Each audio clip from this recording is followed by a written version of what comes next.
Faut-il ou non interdire le dégriffage des chats? La SPCA de Montréal revient à la charge avec une nouvelle campagne pour demander aux vétérinaires de mettre fin à cette pratique. L'organisme veut sensibiliser la population sur les conséquences d'une telle chirurgie que l'on compare à amputer la troisième phalange de chaque doigt d'un félin, mais que ce serait la même chose pour un humain. Alors la SPCA réclame que cette pratique soit complètement interdite au Québec. On peut les entendre. Il y a un consensus très fort dans le milieu vétérinaire. L'Association canadienne est tout à fait contre pour des raisons éthiques. Plusieurs ordres provinciaux. Il y a un sondage qui a été fait en 2018 qui montre que 88 des vétérinaires de 30 ans et moins au Québec voudraient une interdiction du dégriffage. Donc, c'est quelque chose qui s'en vient et c'est quelque chose qui est tout à fait dans le pouvoir de l'Ordre des médecins vétérinaires de faire. Ils peuvent légiférer là-dessus. Ils ont interdit en 2017 la taille des oreilles et des queues des chiens. C'est le même genre de truc dont on parle ici. Donc, ils ont le pouvoir de le faire et c'est ça qu'on demande en invitant les gens à signer la pétition à spca.com. Alors, à mes côtés, la présidente de l'Ordre des vétérinaires du Québec, la docteure Caroline Kidsdonk. Bon midi, vous venez d'entendre cette revendication. Vous savez que les habitudes tranquillement changent aussi dans les cliniques vétérinaires. Mais vous appelez, et je suis un peu surpris, avant de dire il faut l'interdire, il faut plutôt informer avant, sensibiliser les gens? Avant de cesser complètement une pratique, il faut atteindre un certain niveau de conscientisation, d'éducation de tous. Puis c'est à ça que nous, on souhaite contribuer. Nous, on pense que c'est primordial qu'avant de procéder à cette chirurgie-là, parce que c'est une chirurgie qui est non médicalement nécessaire, et c'est vrai que c'est l'amputation de la dernière phalange des doigts. Et puis, la conscientisation des gens face à des chirurgies qui sont non médicalement nécessaires est en évolution.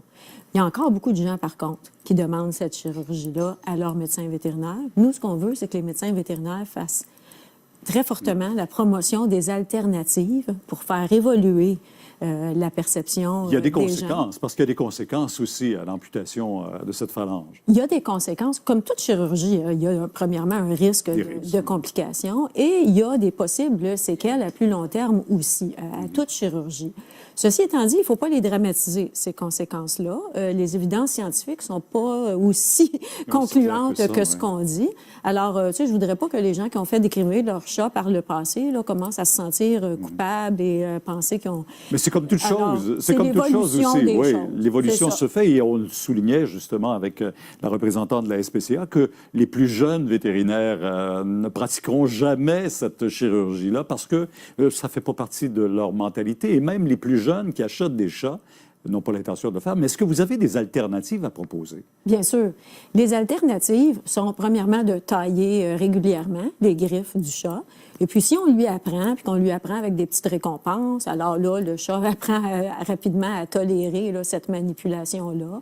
Il y en a qui aiment à mettre des petits capuchons sur le bout des griffes. C'est efficace? C'est efficace, mais souvent, les gens vont faire ça pendant un bout de temps, puis à un moment donné, vont arrêter de le faire. Et ils se rendent compte que c'est pas si pire que ça, finalement, de tolérer les griffes.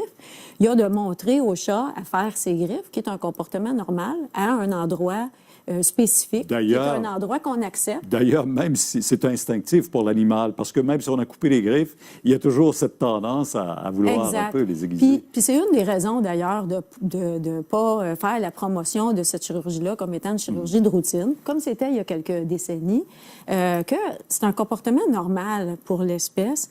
Puis, dans la mesure où on choisit de vivre avec des animaux, il faut accepter certains comportements, essayer de les rediriger de façon acceptable. Les sensibiliser les gens. Merci. Merci beaucoup.